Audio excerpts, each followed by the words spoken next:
I'm Lynn Newman, and I'm big into unleashing the truest, freest parts of you so that you can experience more joy, purpose, and passion in your life. We're going to talk about how to step through fear. I'd like to help you through any fears you might have through the metaphor of art.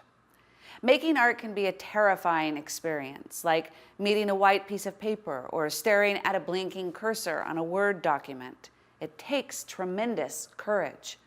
Why? Because we're facing emptiness. Anyone knows what it feels like to face the terrifying unknown. We try to soothe the fear by filling the space with whatever we can: sugar, our horoscope, relationships, approval, work, or chatter.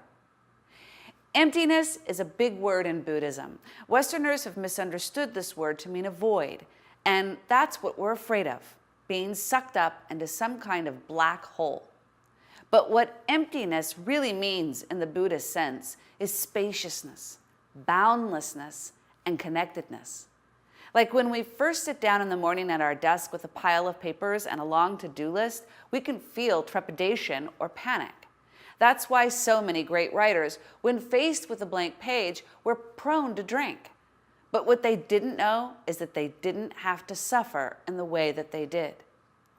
Buddhists say our true nature is emptiness. In a simplified example, what that means is our thoughts are like clouds moving across a great sky. When we look up at the infinite sky and feel its spaciousness, what do we really experience inside? We might feel openness, expansion, relaxation, lightness or floating sensations, presence, fluidity and flow, calmness. When we meet emptiness, we connect to something much greater. A current of energy awakens in us. Loneliness and anxiety subside. Our heart expands. We feel in love what we're doing with others, with life. This is what happens when we step through fear.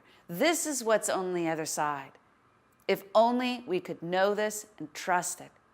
We'd show up every day ready to meet our list, the empty canvas or the Word document. We'd feel safe in stillness and silence. We'd delight in the uncharted. We'd feel calm in the uncertainty of our future, or even peace in the face of death. But this seems a grand thing to ask of us. After all, we only know what we've experienced, and most of us, if not all of us, are more comfortable with what's familiar. And what we know best is fear. So what if I told you, promised you, that if you met that thing you fear and continued through it, you would not only be okay, but you'd flourish? That you'd feel better than you've ever felt or even could know was possible? I don't have to promise you, because you've already had times in your life when you've experienced this.